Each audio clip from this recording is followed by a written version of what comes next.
Hi, folks. This is Lee W. Mowen, the host of the Cincinnati-Dayton Sports Podcast. I've been hosting my podcast on Anchor for some time now, and let me tell you why it's the easiest way to make a podcast.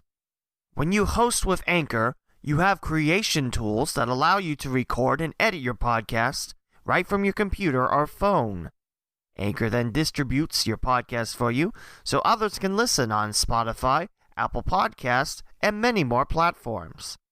You can even make some money with your podcast with no minimum listenership required. And best of all, it's 100% free. It truly is the one-stop shop for those looking to start a podcast. To start, download the free Anchor app or go to anchor.fm to get started. Anchor. For the first time on this podcast, we're talking to someone from outside the Cincinnati-Dayton region. It's episode 151 of the Cincinnati-Dayton Sports Podcast, as Derryl Trujillo of the Inland Sports Show is our guest from Menifee, California. We'll talk about sports, of course, how things differ between Ohio and California, journalism, and more on the local Cinday Sports Podcast.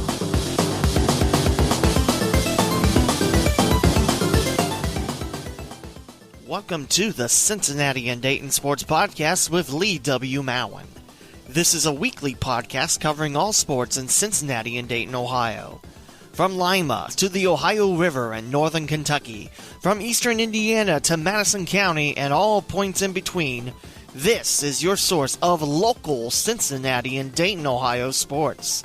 Visit the leewmowen.com/podcasts to find your favorite podcasting platform. Music created with the Splash app.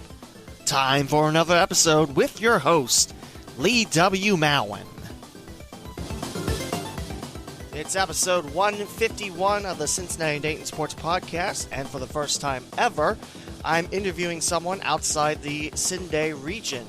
Please welcome Derryl Trujillo. He's of the Inland Sports Show. And Derryl, welcome aboard to the podcast, and you've made history. I don't know what's the best way to introduce that, but it's nice to have you aboard. Thanks, Lee. Great to be here. It's 10 o'clock out here, and we're headed for 100 degrees today. 100 degrees. Wow. I mean, last week in Dayton, we had a week of rain, and then boom, I think our high is supposed to be 88 again today, so. Oh yeah, sounds like the typical Midwest. Yeah, it's a little toasty, but it's summer, so. First off, where are you from? So I am from Mission. I was born in Mission Viejo. Folks moved out to Delaware for 6 years work. Okay. And then we moved back to Menifee in January of 2003. Okay. What is Menifee, California like? A typical suburban town. I've got 3 high schools within about 15 minutes immediate drive on either side of the freeway from us. We've got a huge coverage zone down here, too. I've got another 6, 8, 10 schools within 20 minutes drive. That's just in this part of the area. That's a lot of schools. You mentioned just 3 right off the bat, and then another bunch. That's a lot of good sports around, I bet. Oh, yeah. We've got back-to-back CIS state volleyball champions in our coverage area, 2 back-to-back section champions, plenty of football teams that make deep runs every year, baseball and softball. One of my questions is, what is the high school scene of California like? It's a pretty competitive scene out here. We do things a little differently than in Ohio. We use what's called competitive equity to form our playoff divisions. Okay. So basically what happens is the powers that be, they look at a program's success over the last 2 or 3 years. Mm-hmm. And, you know, every game you play is weighted, and it's all math to determine the playoff division. In football, though, we're doing something new this year, assuming there is it this year. We're going to it's still going to be competitive equity, but we're not looking at past success. Okay. We're looking at the current season's results only. And that's how we'll form the playoff division. I kind of like that just because, I mean, you might have had success years gone by, but maybe you don't have, you know, the athletes required to maintain that standard, or maybe past few years were tough, and this year you got some stud athletes going through the ranks, and you have yourself a wonderful team. So I like the new change. What about you? I like it. I don't do a lot of football, but I want to see how this works out before passing judgment. Okay. I talked to a member of the Football Coaches Association that was heavily in favor of the proposal passing. Mm-hmm. And he said it was meant to account for two things. A, what you said about, teams gaining and losing athletes by transfer or other means.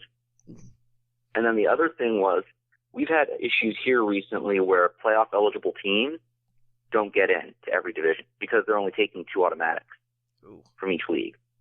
Some of our league get 3 bids, and that third team was getting left out. That is a little bit tough. This year we had a situation in volleyball where we had a team freelancing. They weren't affiliated with a league because the previous league that they were in shut down, and this was a non-realignment year for us. That's what we call the releaguing process. And so that school was rated number 1 in their divisional playoffs, Division 7, but since there were a lack of available spots because of automatic qualifiers, they were left out. So that's what this is hoping to cure. I was going to mention how football works in Ohio. It's basically the same thing where it's based on computer points, who you beat and who you play. And next year is going to be fun because they're upping the each region will send, or each division will send 12 per region. So that would be, that's 4 regions.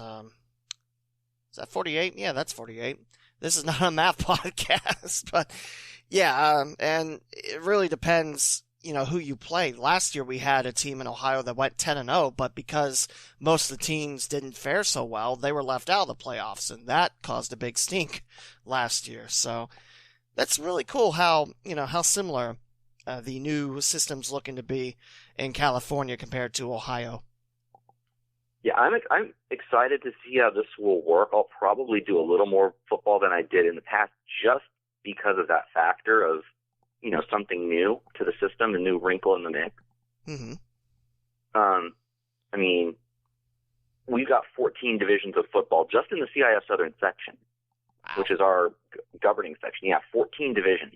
The state narrows it down to about 10 or 12 or something like that when they go to the state playoffs. I was going to mention, since California is massive in size, I figured you have to have like 2 governing branches just to keep all the high schools intact. In Ohio, we're lucky we have 1, and in California, I can't mention. You mentioned there's close to 20 schools in a 20-minute range around you, but man, that's got to be a lot of schools to govern. Yeah, the southern section has 500-plus schools in its territory, which is basically Temecula to the south, Banning, Beaumont, which is near the Palm Springs area, and the Palm Springs area to the east, make a circle to San Bernardino, and then Fontana, Rubidoux to the west. So it's basically about and then keep working your way up north towards like Bakersfield and some of the coastal areas. So it's the biggest high school association by geographical size in the country. And I think schools enrolled in that association.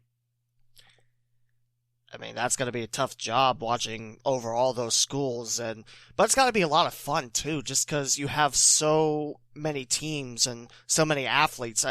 It's got to be a sports journalist paradise. Oh yeah, even like in our coverage area right now, we didn't have much of a spring season. I only got out to a couple of softball game, and I don't even think I got 1 college baseball game in before everything shut down, and 1 high school game. So coming up with content, in this time of COVID-19 has not really been that big of a problem for me. I've been lucky with my podcast. I've been able to get a lot of guests on, so that's how I've been staying afloat. And for me, I was lucky enough to announce 4 college baseball games, but then that kind of ended my season. And in Ohio, we were still working on boys basketball, girls basketball playoffs, heading close to, the state Final Fours. Baseball and softball haven't even started yet. I mean, they were getting ready to, but, the nice thing about Ohio is springs are a bit wet, and spring sports are a little bit difficult to play thanks to the lovely weather we have, and sometimes it snows even. So, but yeah, how has the coronavirus affected you? Well, like just from an aspect of not having games to cover, obviously that's tough. Seeing the 2020 seniors lose their final season of competition is obviously tough, even though, we're just journalists and we're supposed to tell a story, you get close to some of these programs. Mm-hmm. And then, like me personally, this is just a side venture for me. I work for Dick's Sporting Goods out here, and I was on a furlough for 8 weeks. Oh. Has that furlough ended for you yet? Yeah, we returned Monday. Okay. It's nice to be back, and it's nice to, content-wise for us, it really hasn't impacted things. I've gotten to tell some pretty interesting stories during the break that might not have otherwise been told. We've had an issue with theft in our area and at some of the high schools. Well, they've been shut down, so I did a nice little story on that. Even one of our local youth softball leagues was hit. Yeah, it's really been a tough time, and what makes it scary is not only the fact this is the first time, our generation or our lifetimes handled something like this, but there's no clear-cut answers to when things will get back to normal, if we'll ever go back to that, normal standard again. Exactly, and like for us, there's a lot of, for all of us in the sports world, there's a lot of the unknown. I mentioned, when we were talking earlier, that I line judge Division II college volleyball. Mm-hmm. My one conference, the CCAA, the Cal State, they've already said they're not going to have their fall competitions are suspended, and that the Cal States are all going to do their classwork and coursework via distance learning. And they made that call 2 weeks ago, and it's still just the middle of May. I'm like, why are they making that call that early? Yeah, that seems a little bit early. I mean, I applaud them for trying to think safety and what if it stretches that far, but here in Ohio, I've seen 2 schools, and they're both community colleges, that said no fall sports, no winter sports, and the community college in downtown Dayton and Sinclair, they said no sports at all for 2020, 2021. So, and that came almost a month ago now. It was towards the beginning of May. Oh wow. Yeah, it's scary. Yeah, I'm working on a story right now about collegiate recruiting in the COVID-19 era. Just because there's no travel ball tournaments, there's no club volleyball, there's no travel basketball for these college coaches to go, visit, and most states did not complete their high school tournament. I mean, in California, we were 2 days away from the state championships when everything shut down. It was Wednesday of state championship week when, that everything started, getting canceled and postponed and all those things. And then Thursday of state championship week, the CIF state offices decided to cancel the tournament. I had a team in my coverage area that was scheduled to play in a state final after winning only 6 games 2 years ago. And so to see them not get to finish what they started was kind of tough. And then they're in my Champions Reflect series, which I'll mention later on. Their coach mentioned that it was one of the hardest things that he's ever gone through as a coach, not getting to, having to tell his team that they didn't get to finish what they started. That has to be heartbreaking. I mean, you win 6 games the previous year, and you're playing for a state title this year, and nope, you're not able to play it. I think that's what breaks my heart more. Just the seniors in college and high schools, they're not able to finish their last year. Although what is nice is for NCAA at least, the seniors are allowed to come back during spring sports, which is really cool because we at Wright State and Dayton we had a lot of seniors. I think 11 on both squads. So definitely having a chance to come back and, play what would have been their last year, that's pretty nice. So hopefully we have that.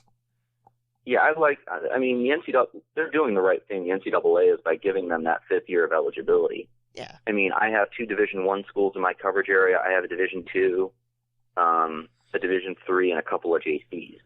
So, I have the Division II defending national champions in volleyball, Cal State San Bernardino, in my coverage area.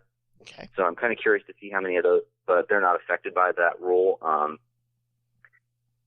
I don't have a college that's affected by that rule in terms of defending champions, but I do have California Baptist University, who's new to Division I, and then I have the University of California at Riverside in my coverage area also. I was going to ask that next. Like, who are these colleges and schools that you cover? So, obviously, we spend most of the time on the Division I. Like I said, I have California Baptist University, who plays in the Western Athletic Conference with Missouri, Kansas City, Chicago State, Texas Rio Grande Valley, Seattle University, Grand Canyon, Dixie State joins the conference from D2 this year, and so does Tarleton State. So, and then I have UC Riverside, who's in the Big West with a bunch of UCs, Cal State, and then the University of Hawaii is also Big West. Man, the WAC and all that travel. I mean, Chicago State and Kansas City, I mean, that's got to be brutal for travel budgets. Oh, yeah. You better believe it. Let's just say that CBU racks up the frequent flyer miles. It's still so stretched out, and it reminds me a lot of the Summit League. I think the closest team they had to California, though, was Southern Utah, but man, just the travel you can rack up in those 2 conferences alone. I mean, hope you like traveling with them, but... Oh, you have to like it. You talk to the CBU coaches, and they're like, yeah, we've gotten used to it, somewhat, but it's still not easy to, go to Ontario Airport for every road trip you have to get, go on in the WAC. They had to change some of the scheduling rules in the WAC to accommodate, CBU and the travel involved, like making sure they have an extra day to prepare on for the back end of a road trip and some of those things.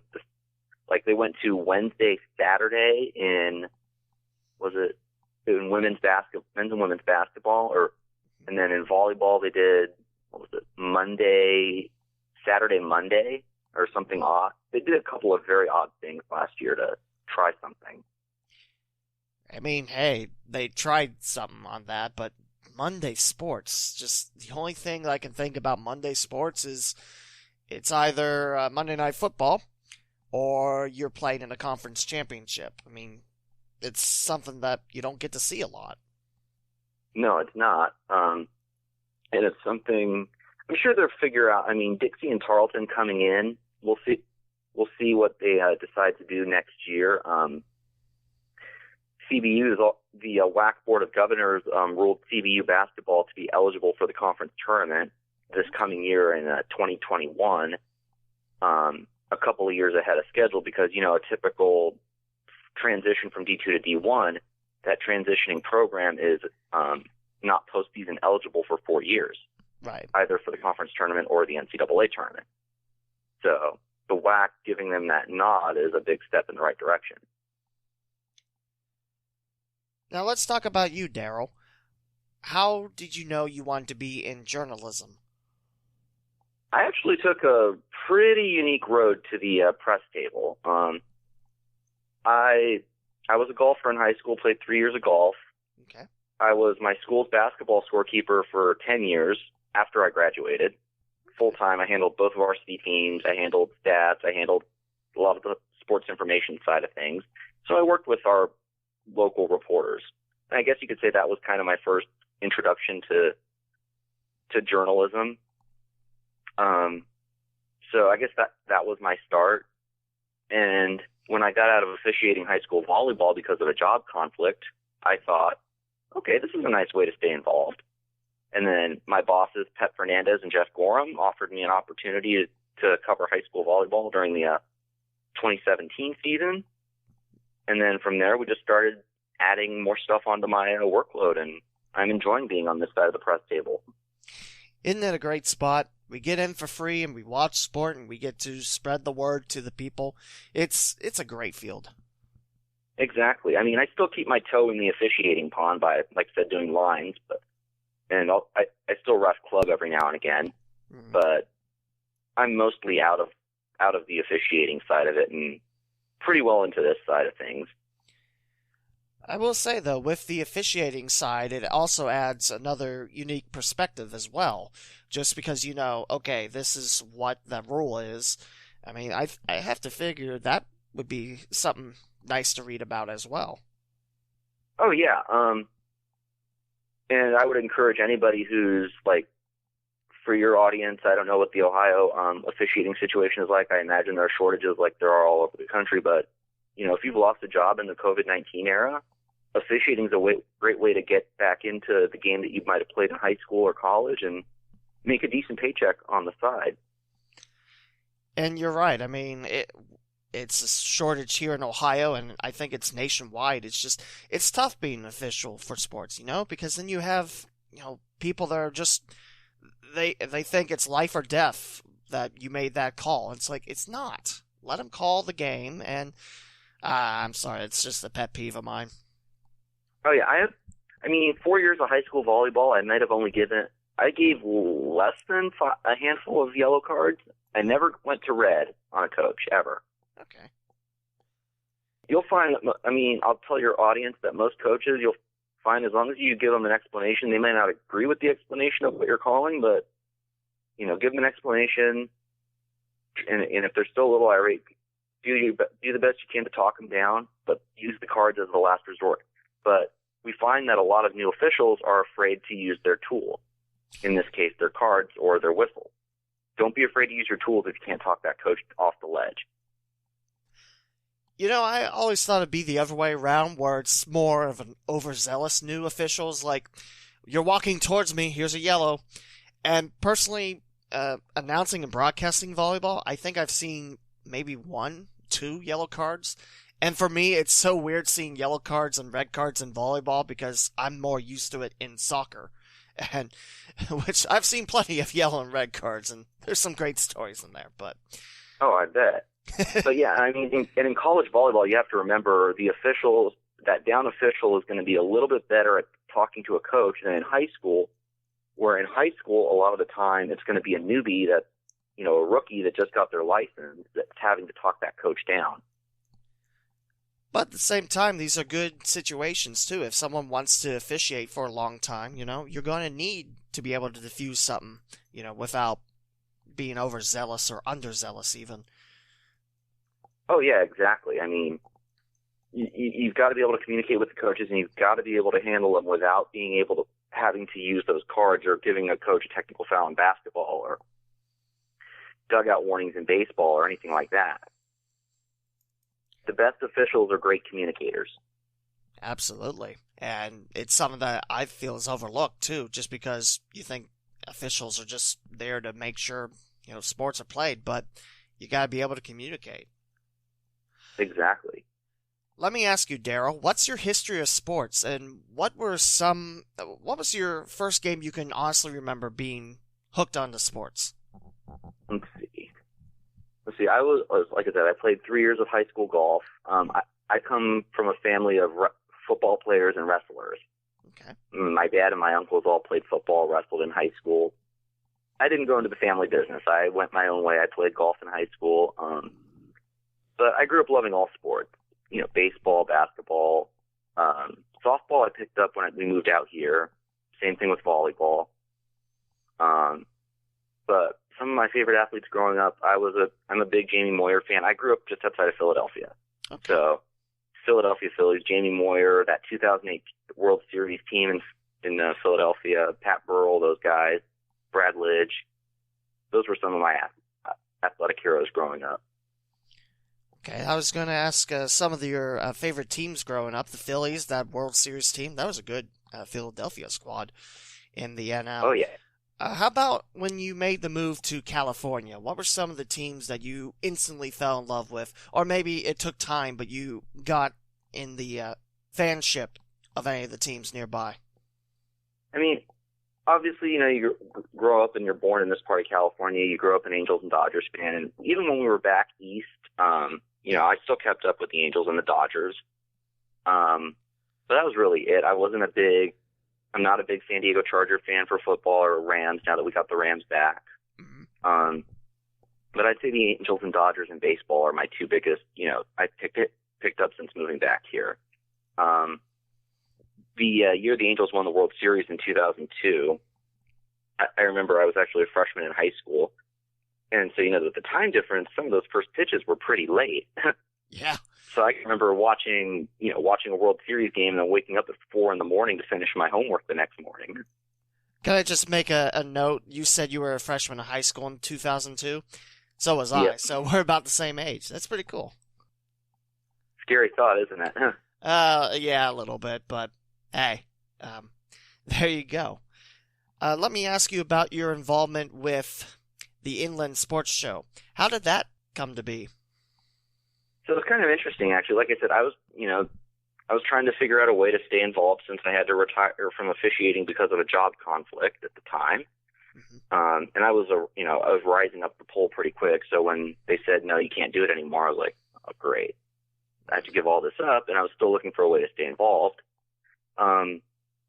One of our show forerunners, Jeff Gorham, was a high school basketball coach at the time, and I had score kept his Norte Vista basketball teams in our tournaments. And so they were looking for somebody to, do some volleyball and do some other things. And they were like, they gave, I guess my name popped into his head, and he was like, hey, Derryl, are you interested in coming aboard and doing some volleyball stuff for us? I told him sure. And from there, I've learned a lot and added things and figured out new ways to tell stories. And like I said, it's been a blast. But that was how I got started, was just I was looking for a way to stay involved in high school sports until either I returned to officiating or this became something I enjoyed, and it's become the latter. You've touched on how many schools and teams you cover, but what are all the sports you get to see? All right, so I do primarily volleyball during the fall. It's just a dash of football. Mm-hmm. Basketball in the winter, baseball, softball, and golf in the spring. Is there any sports that you don't get to cover that you'd like a chance to one day? I've always wanted to try my hand at riding water polo and soccer. I haven't figured out how to make a 0-0 soccer game look interesting to a reader, if that makes sense. Yeah, that makes sense, and I get that. I mean, people look at the scores like, oh, there's no goals. But you gotta think about how the possession battle, fared on the field, and I think that's what, I love about soccer. It's just the battle of the possession and everything like that, or how the goalies fared as well. I love soccer. It's one of my favorite sports to announce. But then again, I love all sports, so. Oh yeah, I mean, like I said, those are the two that I want to try and learn next. I want to get a little bit better at covering football too. Okay. Like, I cover football. I don't keep stats live. I'm not that inclined at it yet. That's kind of the next step I want to take in football, is being able to do live stats and work that into football story. And personally, for me too, I definitely want to start to keep my own stats, just so when I broadcast football, I have it right there, and everything's easy peasy to process and talk about. So I definitely feel you on the live stat thing. Now, water polo is interesting. It's a sport that some schools in Southwest Ohio have, but it's one that it's a fantastic sport. I wish I could get into water polo.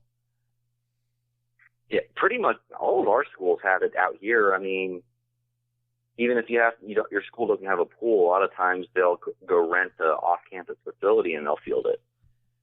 Okay. And I know it's a big collegiate sport out there in California too. I think USC has a really good program, UCLA.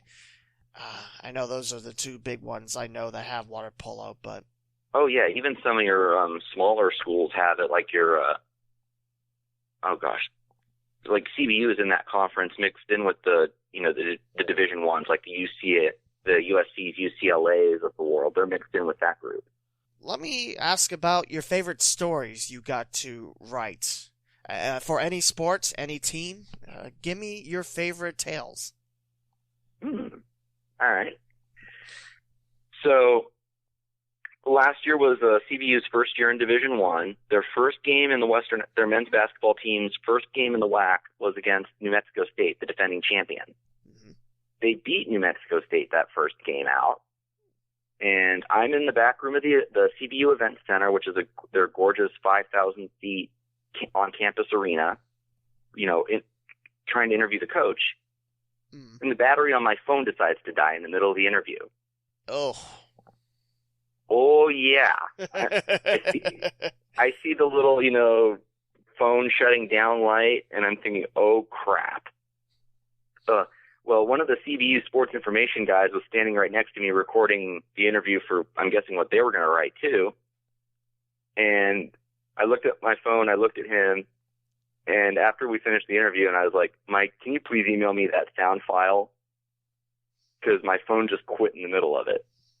So yeah, he emailed me the sound file, and I was able to get the story done and in. Mm-hmm. But yeah, that was definitely interesting. I learned that night to use the audio record feature on my phone instead of the straight video feature. I got to spend a day at Dodger Stadium covering the CIF baseball finals last year. Oh, that's cool. Oh yeah, that was interesting. The Dodgers charged CIF $1 to use the facility for the day. I think it was no parking. Yeah. Wow. I need to tell Ohio, hey, step your game up, because while it's cool to see state championship in a AAA ballpark, it's just we have 2 MLB ballparks in Ohio. Why can't we, use those? But I'm sorry, but that had to be some great baseball and beautiful stadium, Dodger Stadium. Tell me about those games.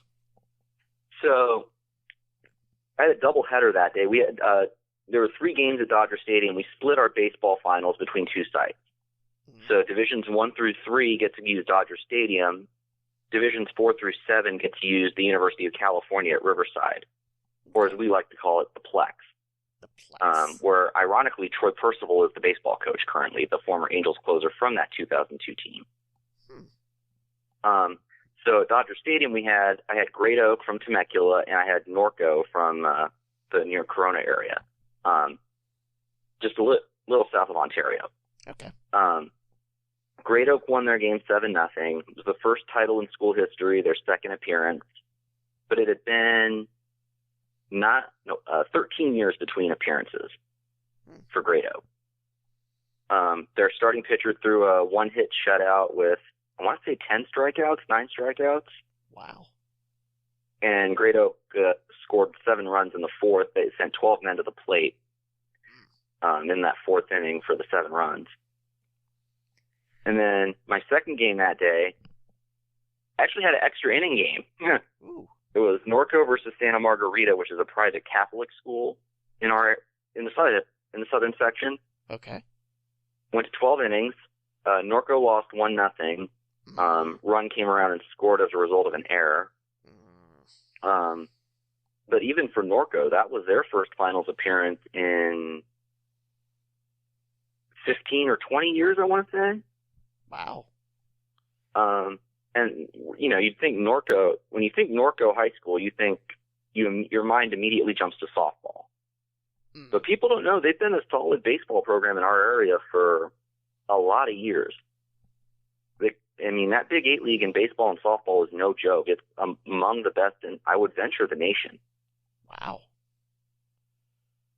But the Dodger Stadium, we got to use the actual Dodger Stadium press box. Right behind the press box, they had a press cafeteria for us too that they opened up. Dodger dogs, pulled chicken, salad, stuff like that. That was going to be my next question. Like, what are they serving to the press for that? That's really cool. Oh, even at UCR, they give you a little voucher to go use the concession stand. You get like a hot dog or a sandwich, a chip, and a drink and you just hand them your ticket and you take it back up. But the only downside is at UCR, we don't get to use the press box. So where do you sit? They have us outside underneath kind of the shade of the press box with tables and temporary power strips because all the CIF folks are in the press box. I was going to ask, hopefully you have shade there, just because I know how hot it can be. But even in the shade, it didn't help us. Me and a colleague from a competing outlet, we went to go get lunch, left our electronic devices plugged in there on the table. Next thing you know, we get back and we're seeing the overheating alarms on everything. Eesh. I'll tell you, you never saw 5 reporters put their electronics away so fast. I actually had to do that for a broadcast myself, just because while there is a press row, it's all outdoors. The sun was beating down at the right time. That's why we don't have 5 o'clock soccer games, especially when it's 100-degree heat. But never mind that. But I can only imagine that had to be tough. Oh yeah. The good thing was, I always bring a notebook anyway for baseball and for anything I'm covering, baseball, softball, volleyball. I have my own formats for covering them before I translate it to a story. So, it was a good thing I had the notebook, and it was like, okay, it's just a small inconvenience. I can go write it at Starbucks later. Do you remember your first story that you wrote? Yeah. It would have been the second round of the CIF volleyball playoffs, Temecula Valley versus Harvard Westlake. So another public-private school matchup, but this is, upper-level Division I schools that we're talking about. Okay. And I remember Temecula Valley had a bye in the first round. They lost in the second round. They did that in back-to-back years, as it turned out, after winning their league championship. But I remember, watching the match and then going home and sitting down and writing the story. And when I got done, I looked at the word count and I was like, okay, this is way too long, but I've got to file it. It ended up being about 800 some odd words for a 4-set match. And I'm like, I can't figure out how much to chop out of this. And I just sent the story in and they ran it. But I read that story now, and some of the volleyball stories I did from last fall, and I'm like, I can't believe how far I've come in basically 2.5 years. It is amazing to see how much you can grow in journalism just from your first article, and then you look at it now. It's like, wow, that's really cool. I also like doing that in terms of broadcasting. I listen to my first game occasionally. It's like, ugh, I was so rough. Why did I decide to be in this field? And then I listen to the last one. It's like, hey, that didn't sound too bad. So I definitely have those feelings as well. Oh yeah. My first big college assignment wasn't even that CBU New Mexico State men's basketball game I talked about. Mm-hmm. The previous, was it November? The previous December, CBU was hosting the Division II West Regional Volleyball Tournament, their final year of Division II. Mm-hmm. So, you have 8, how Division II, they have 8 teams at each regional to fill the 64-team field. Mm-hmm. CBU was a host, so I had 4 matches on the first day. 3 of them went 5. Wow.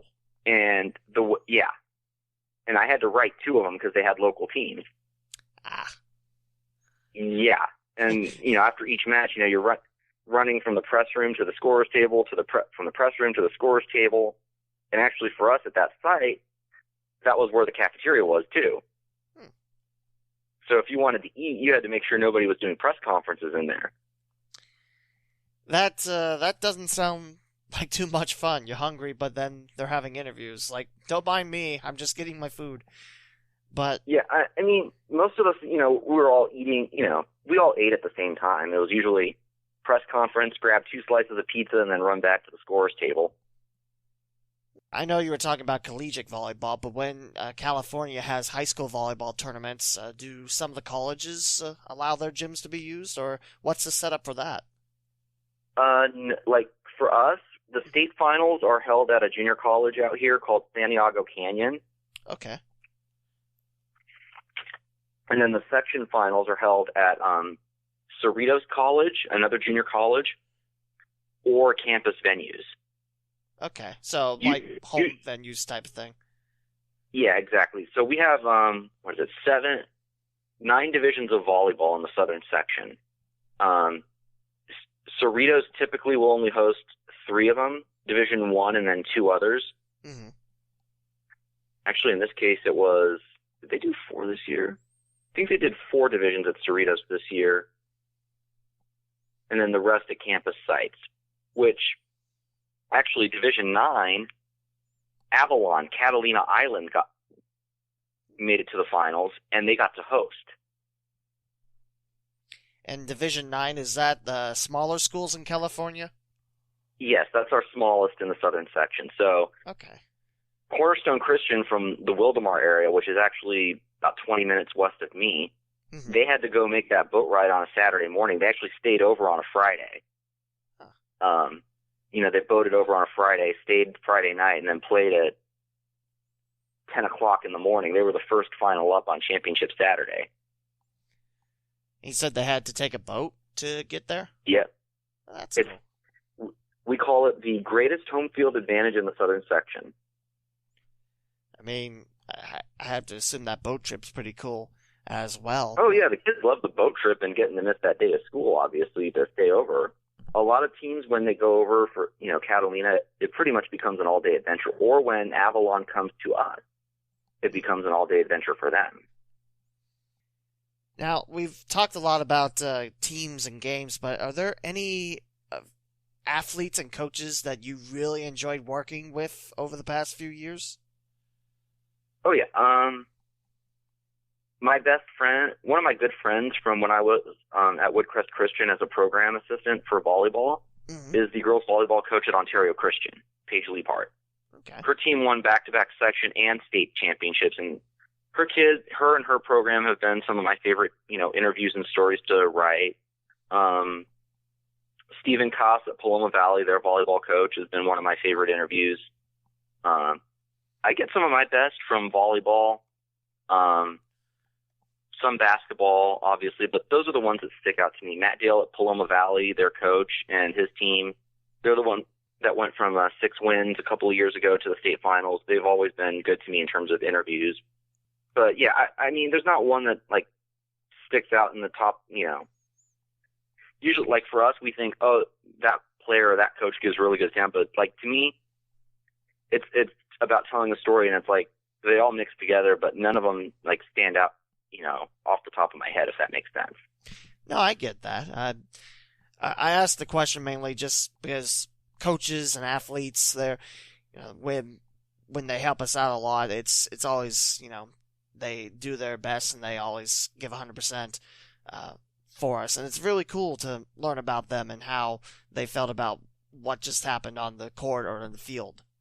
Yeah, absolutely. It's one of those things where, you may know the sport, but until you see it from a coach's eyes or the player's eyes, and you get to live things through their eyes and their words, that's what it's about. It's all people see is what happens on TV or on the floor. We get the inside scoop. Absolutely, and that's the best perspective too. Just because the athlete that just played that game is telling you, hey, this is how I feel, type of thing. So I definitely enjoy that in terms of journalism and interviews for broadcasting as well. Oh yeah, and the best part is seeing that seeing them get to the Champions Reflect series that I've been working on. I've been going through and going back over area championship teams and asking them to kind of relook at things, months or in some cases years later.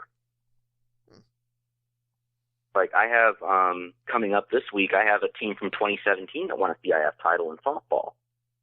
Okay. It was their first playoff appearance in the school's history in softball, and they won it the first time out. And so 3 years later, as some of those freshmen are seniors now graduating, I asked them to kind of take a look back at that title for me. I mean, bringing up some championship memories, that's got to be fun for them as well. Exactly, and that's actually what I'm going to work on after I'm done with you guys, is that story, because I told my bosses I'd have it in, tonight. Well, I promise I won't keep you too much longer. Oh no, you're fine. It's 10:30 in the morning here. You got plenty of time. I keep forgetting that too. It's like 1:45 here in Ohio, but hey, that's how time zones work, I guess. But yeah. But still, that's a huge honor as well. I mean, you get to talk about championship, and that's got to be big in the community and the athletes that got to live through it. So definitely, that's a cool opportunity. Oh yeah, and one of them is headed to. Two of those kids are going to be playing Division I softball next year. That's cool. Where at? One headed to LSU out of the SEC, and then the other one to Cal State Bakersfield. And I think Bakersfield's a pretty good softball team, right?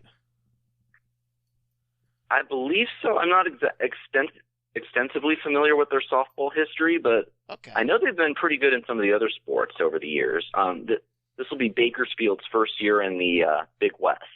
Bakersfield's going to save themselves a lot of money by not having to fly out to Chicago and to Missouri, Kansas City. Yeah, I still can't believe how stretched out the WAC is. I know we covered that earlier in the podcast, but it's just Chicago State in Illinois to California. Just the travel. Oh, budget. yeah. What are some of your favorite things about sports locally in California? I love the fact that, pretty much our kids get to play all year round, whether it's golf or baseball and softball. Volleyball, the club volleyball scene is pretty vibrant here. Mm-hmm. I love the fact that our kids get those year-round opportunities. I love how cooperative our schools and our coaches are out here. When you're trying to get info for something, most of the time all I have to do is place a phone call or place an email, and within an hour or two, I get something back that I need. I love the turnaround time on things. Like if I'm writing a story, I'm not one to sit on a story for 2 weeks. I get the stuff I need, I write it, and I get it out. I mean, that's the only way to go. I mean, if you sit on 2 weeks and you might forget stuff. So I totally agree on that. Yeah, I love the level of cooperation we get out here, and I'm sure it's not that way everywhere, but at least the places and the schools I've dealt with, I've been very impressed by that, and really impressed by how articulate the kids come across when you talk to them in person. Like when I get answers to questions, via text message or email for a story that you're working on. Very rarely do I have to do any significant editing. Now, this is more for my curiosity. Do you listen to a lot of broadcasts on radio or watch them on TV in the area? Oh, yeah. I mean, like my boss, Pep Fernandez, is the CBU basketball play-by-play for the WAC Digital Network. Cool. Jeff Gorham does UCR games. He's the men's basketball sports information director also for basketball only. Mm-hmm. And then, yeah, I listen to a fair amount of University of Delaware, especially during the Atlanta Deladon years. So Matt Janis and Christine Koren-Mata, their broadcast crew. I grew up listening to them basically when I moved out here. That's how I would keep up with Delaware basketball, was those guys. I mean, that couldn't have been easy with, if you're in California and it's on the other side of the country. So isn't technology great nowadays? Oh, yeah. Like a noon tip-off in the CAA is a 9 o'clock game here. And then that means Blue Hen Game Day, the pregame show, is 8:30 a.m. here, so it's breakfast and college basketball. There's worse ways to celebrate a morning, though. Yeah. During a typical, we'll say, high school season, are there a lot of radio crews that get to broadcast the games, or broadcast crews that get to broadcast? Not that I'm aware of. I mean, we'll do, like, at Inland Sports, we'll do maybe a handful of games as Inland Sports Radio, just so we don't have to pay the CIF rights fees to, live stream a game. Yeah. We have those pesky rights fees, right? We have those in Ohio, and football is probably the big sport in Ohio, so you have your fees right at the first round of the playoffs, whereas most other sports, you can get, into the sectionals, maybe even the regionals for free, but then once you get closer to the championship, then you start paying the fees. But Yeah, those broadcast fees, I get why, but for us, they're just no good. Yeah, like I said, like for us, most of our press corps is mostly print guys. I'll go and see games, and I'll see guys from the press enterprise. There are basically our big competitors out here. Mm-hmm. They're part of what's called the Southern California News Group. Okay. And those guys are my good friends. I read them growing up, and now we're covering games together. And it's us and them, and that's basically it for the Inland Empire. I see. Yeah, nothing's really broadcasted in a formal sense until obviously you get to the playoffs and you have the NFHS network take over for volleyball, and then Fox Sports takes over for football and volleyball. We talk about a lot of things that you like about sports in California. What would be some things you would change? I think for me, the biggest thing is making sure the smaller schools get their fair share of the pie in terms of coverage and ink and all those content and those things. I think a lot of the time we all tend to, pay attention to the bigger public schools. Mm-hmm. And I'm sure it's that way everywhere. I'm sure it's probably that way in Ohio, right? Very much so, yes. I would say most of the smaller schools do get fairly decent coverage just because they're perennial powerhouses in football. But there's some other small schools that really don't get the same amount of coverage.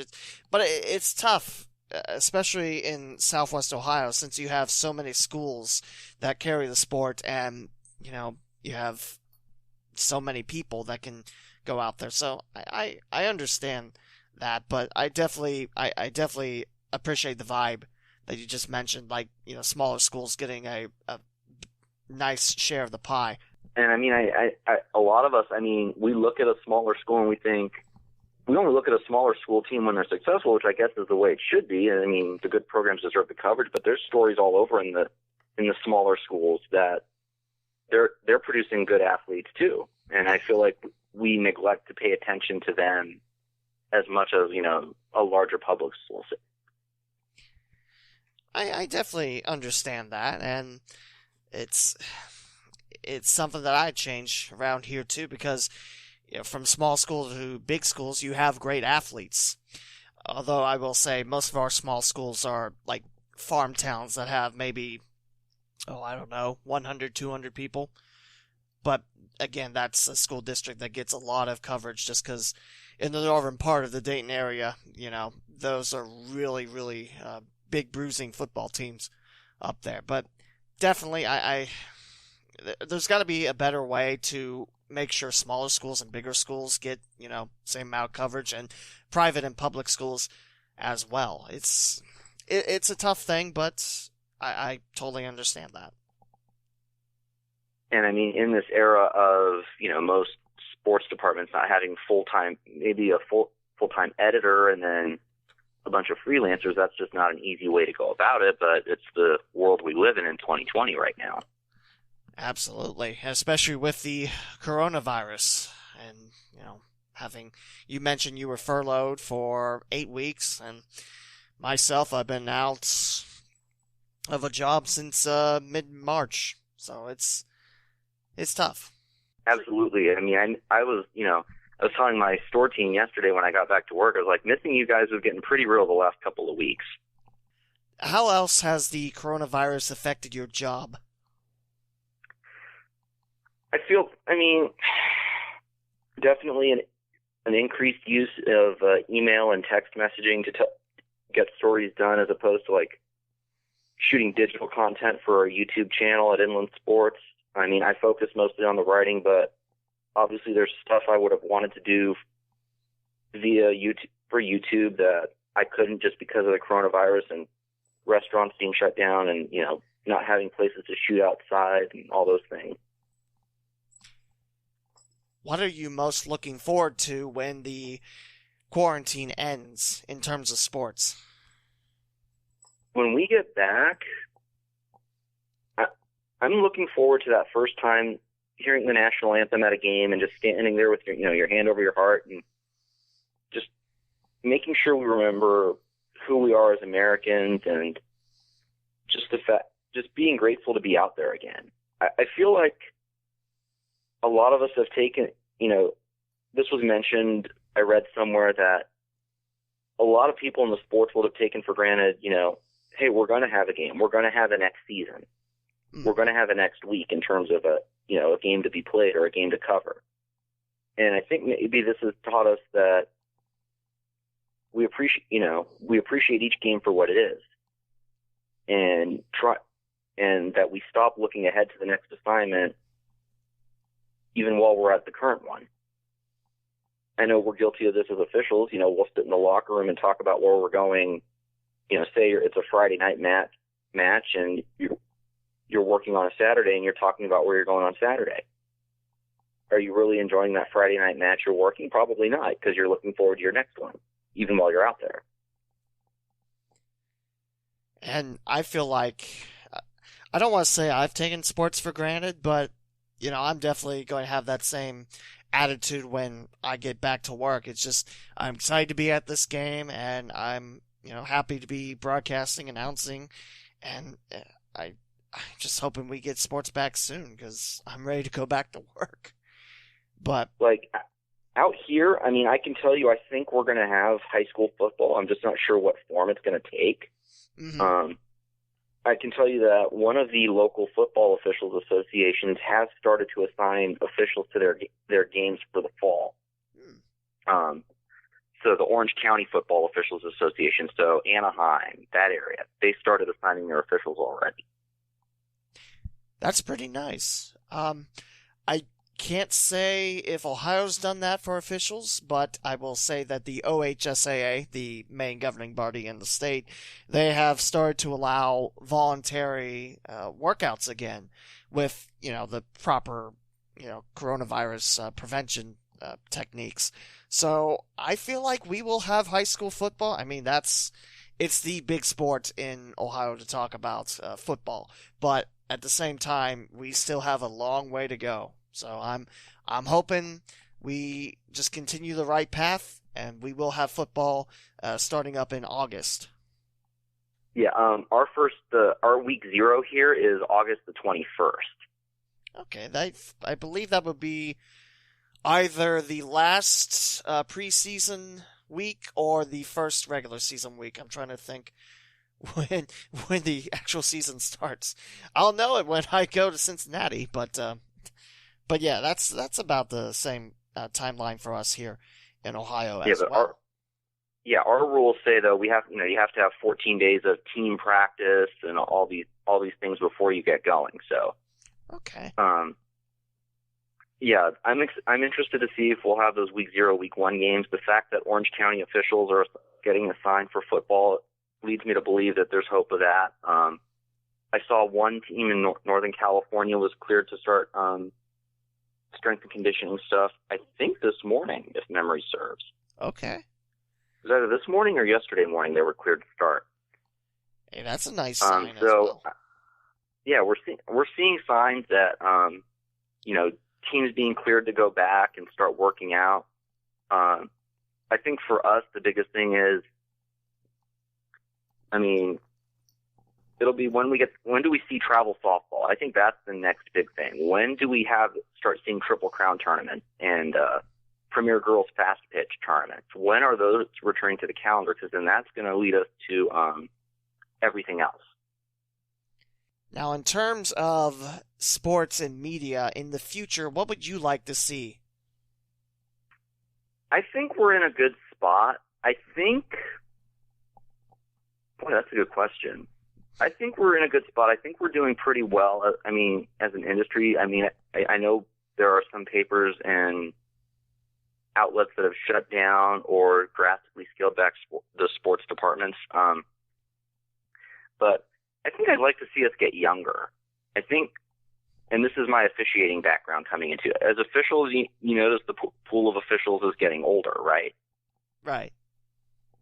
I think it's the same thing in our profession. I think we need to get younger. Like the guys I see from the press enterprise are all way older than me.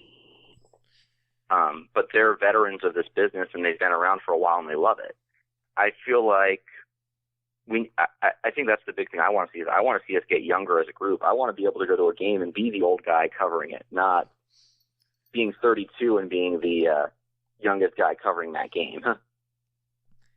So I want to see more kids coming out of journalism schools that are interested in the print side of things. Now, when you were... I'm sorry, go ahead. I mean, like, for me as a writer, I mean, like I said, I go to these games and I'm 32 and I'm the old guy. I'm the youngest guy of the 2 or 3 of us that are covering the game in print. I want to see the print side of the business get a little bit younger. When you were in high school or college, did you have any journalism classes that were offered? No. Actually, ironically enough, I went to college studying history. Which, in a way, I mean, you're telling the story of an event. That's basically what history is. That's a very good point. It's something that I've never thought of, actually. But I mean, my earliest inclination of journalism was, I was on the yearbook staff in 8th grade. Mm-hmm. Wrote a story for the school paper in 4th grade, like 250 some odd words. It was like 10 inches or whatever. I can't remember, but yeah. I mean, those were my earliest introductions to journalism. I didn't take any. I wasn't on the school newspaper in high school or anything like that. I was going to mention, I mean, the best way to get young people involved with journalism is, make it a class and, make it fun and teach why journalism is still important, even when we're in the internet-heavy era that we are. I mean, I always wanted to be in broadcasting as a kid, and I picked up journalism with my high school newspaper, and that's been why I wanted to chase my dream. So I definitely think, that's a very good-looking point to get, some of the high school kids, thinking about journalism as something that can possibly be in the ballpark for them. And I think that like we have a lot of like kids that intern for us, but then they move on to other things. And I think a lot of like young people are under this impression that they have to have a Stephen A. Smith, Seth Davis, Skip Bayless type career to be considered successful in this business. When you really don't. Success is what you make of it. And for me, I'm happy doing the local stuff.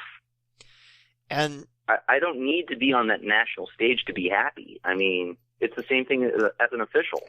I don't need to be doing Division I college volleyball to be happy. I'm perfectly happy doing Division IIs. I like your attitude on that. I mean, you're still in sports, so definitely that's a very good definition of success. And going back on that whole Stephen A. Smith thing, I mean, I wish people would realize that be yourself, and you have a far more, a more genuine product. Like, don't try to be someone else, be yourself.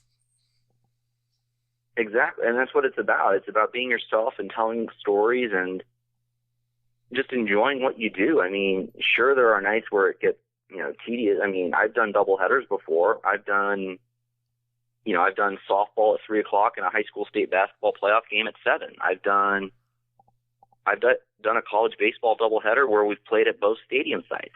Actually, I did that last year. That's a funny story. UCR and CBU play in what we call the Crosstown Showdown because they're separated by like 2 miles. Mm-hmm. One of their games got rained out.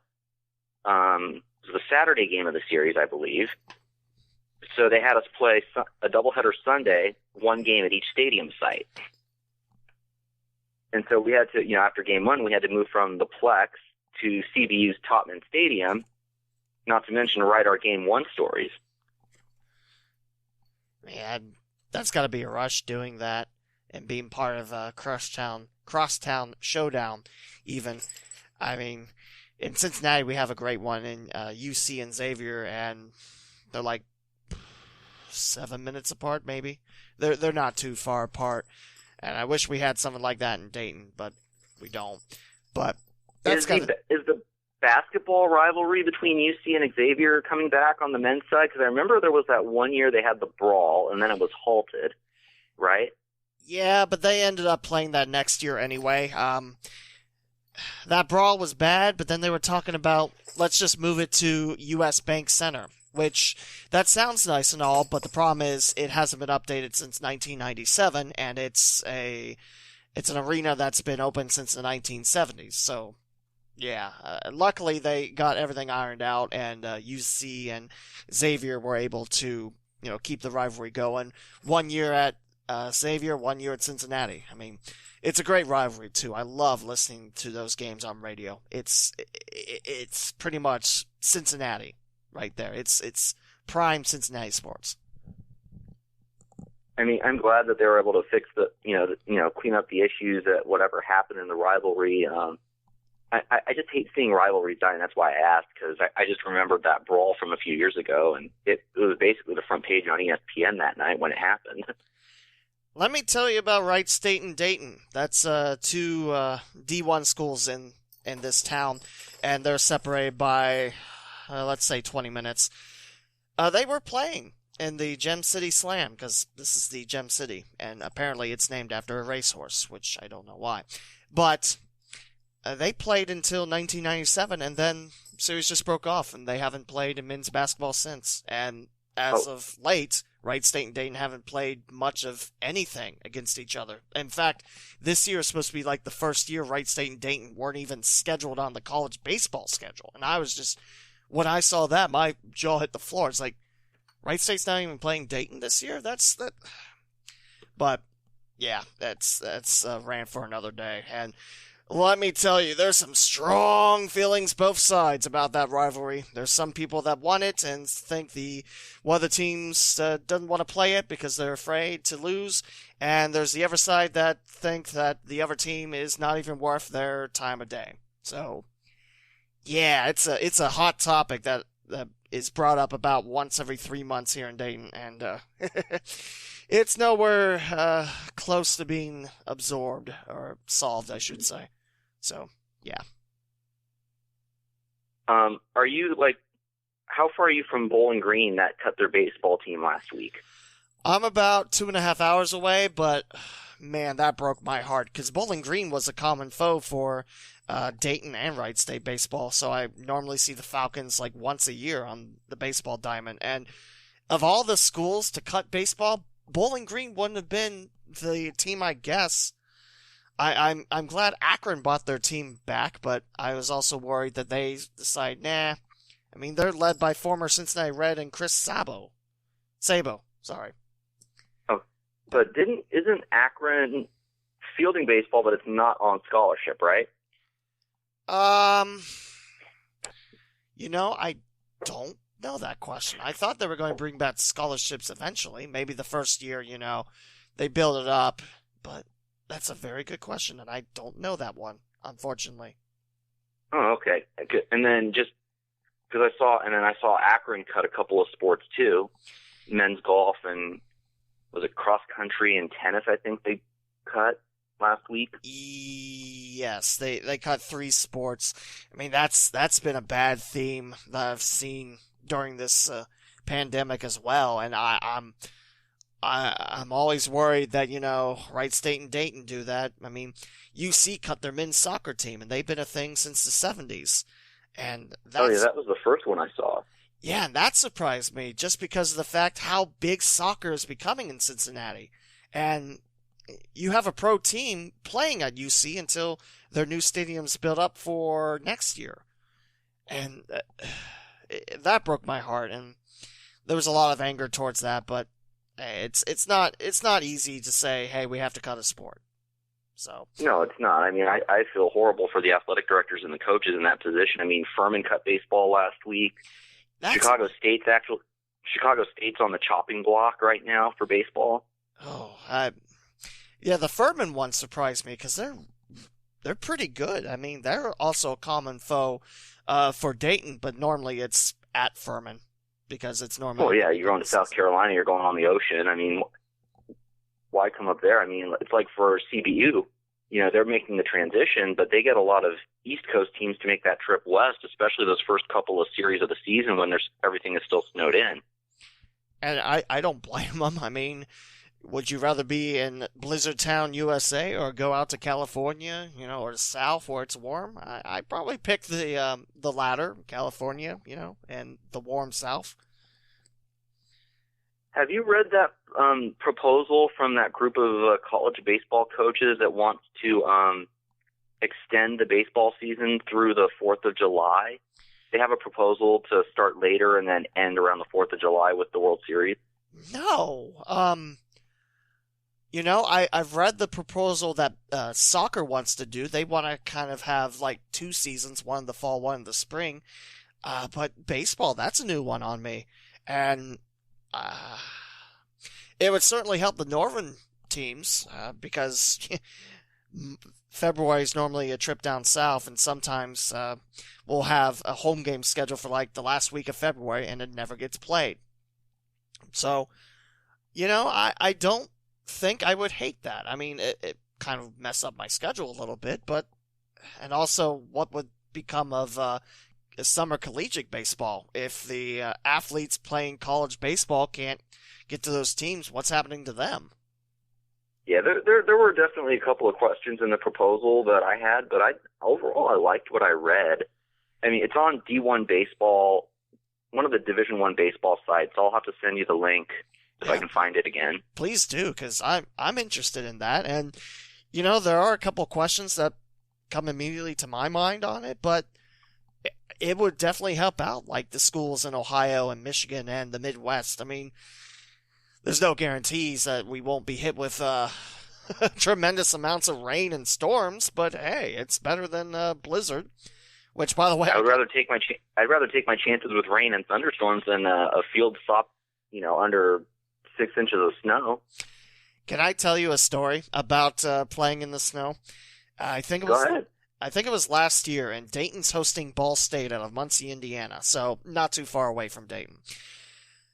So we get the game going, and we have these ginormous snowflakes that are just flowing through. It's tough to see the baseball at this point from the press box, so I can't imagine how the batters and the infielders and outfielders can actually see it.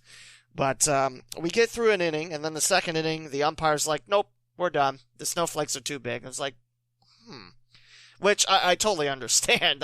I think that's the right call, but it's just, we already played an inning, and we didn't stop it before that. It's just, I don't know. But that's a great snow story.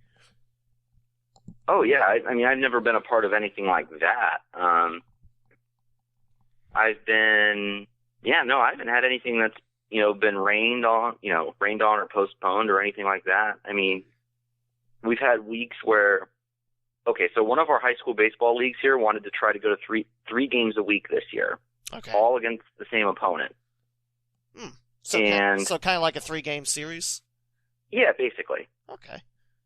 And so my question was how was the pitching going to hold up in that league? But it's a big public school league, so they're going to have a lot of arms. Right. Right out of the gate, that first week of league is when everything shut down. And as it turned out, they were going to play, Monday, Wednesday, and Friday. As it turned out, it rained Tuesday, Wednesday, and I believe Thursday that week. So there was no chance there, and it did that for a couple of weeks out here. So I was, I'm thinking about this to myself during the quarantine. I was like, there's no way they were going to play they were going to have to play 2 weeks of 4 games just to get all their league games in, by the CIF cutoff. I mean, I know Ohio has a pitch count limit for pitchers, and then they can't pitch again for, several days. But does California have anything like that? Yes. Our starters can't throw more than 110 pitches per outing. They're also limited to 30 outs a week. Okay. I think in Ohio it's 100 pitches, or if you go over that, then you're shelved for pretty much the week. But yeah, it's I like the limits just because you don't want to blow out your elbow in high school. You don't want to blow out your elbow full stop, but at the same time, protect the young arms out there. So I get it, and I do like the limits. So. But I was just. We actually had a league championship race decided by a violation of that rule last year. How'd that turn out?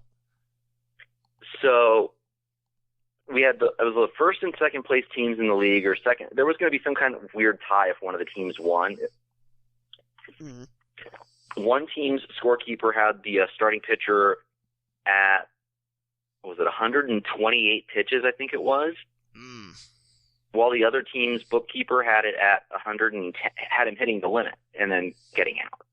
So there was a discrepancy of 18 pitches between the two? Yes. And then I can't remember what the ruling was, but I'm pretty it forced a forfeit. Oh yeah. So the winning team won the game with that starter that went over the limit. The violation forced a forfeit, and it basically won the league championship for them. Oh boy, I can't imagine there were too many happy folks on the forfeiting side like that. Oh no, and I mean, like I said, I've scorekept basketball for a decade plus. I can't imagine ever being off 18 points in a game, let alone 18 pitches in a baseball game. The only thing I can think of is maybe they forgot to count foul balls.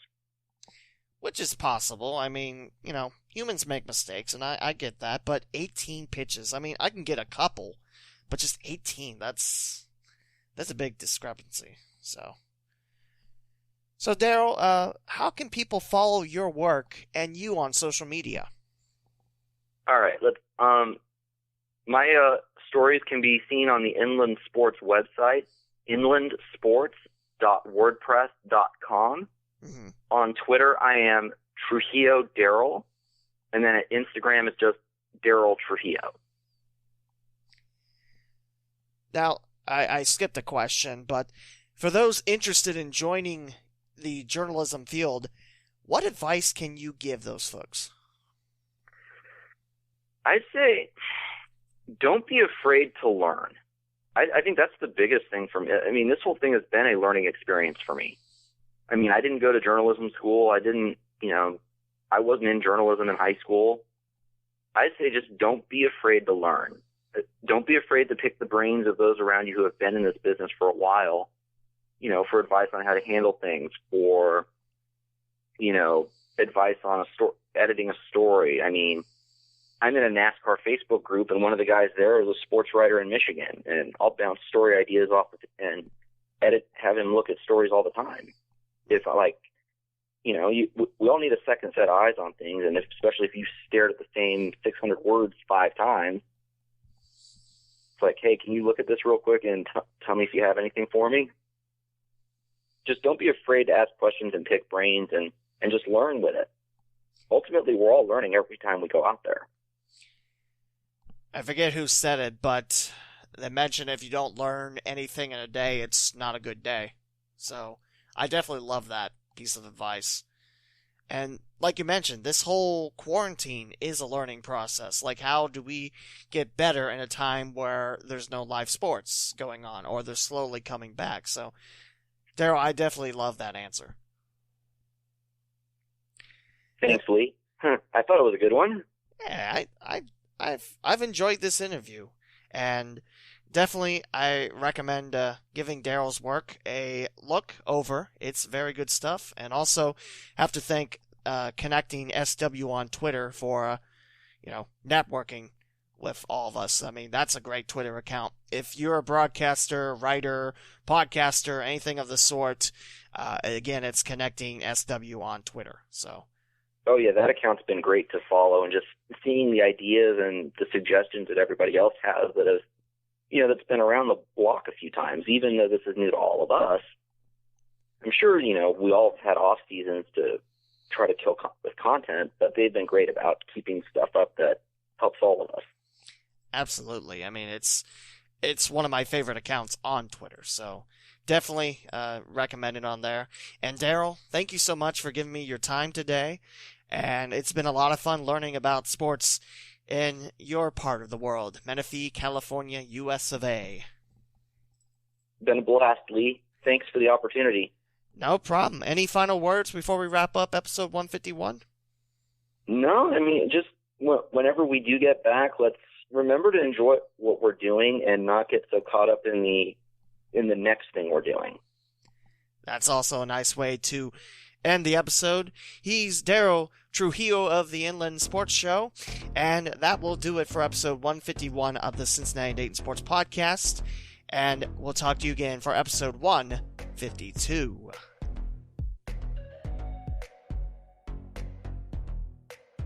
Thank you for listening to another episode of the Cincinnati and Dayton Sports Podcast with Lee W. Mowen.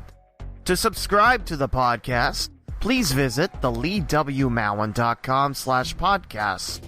From there, you can choose your favorite platform, such as Apple Podcast, Google Podcast, TuneIn, Spotify, the iHeartRadio app, and many more. Interact with the podcast and host on Twitter at the Lee W. Mowen and at CinDayPod. Like the Facebook page, the Cincinnati and Dayton Sports Podcast, and download the free Flick Chat app, then search for the local Sunday sports group to submit your future Mowen's Mailbag questions. The closing theme is Lights Go Down by Dan Hennig, provided by the YouTube Music Library Collection. This is Lee W. Mowen, and I hope you enjoyed this week's podcast. Please join me again next week on the Cincinnati and Dayton Sports Podcast.